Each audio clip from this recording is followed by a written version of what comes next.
In today's video, I'm going to teach you how to create custom metrics in Looker Studio.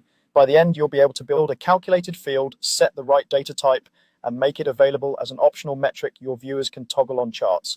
Open your browser and go to lookerstudio.google.com. Sign in, and from the home screen, choose to create a blank report. A blank canvas helps you see exactly what changes as you build the metric. If your account prompts you to pick a data source, choose the one you want to analyze. On the report canvas, click the chart you want to work with. This reveals the properties panel on the right side. Under the Setup tab, find the Metrics section.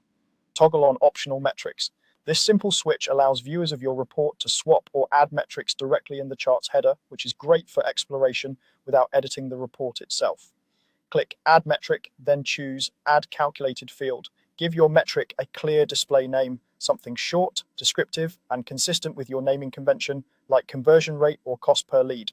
Below the name, select the appropriate data type and formatting, pick number, percent, or currency as needed, and set decimal places thoughtfully. Choosing percent for ratios keeps the chart labels clear and avoids manual formatting later.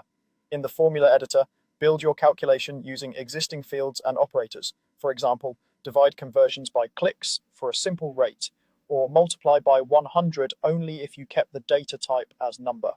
Use the function picker to avoid syntax errors, and watch for the validation checkmark to confirm your formula is valid.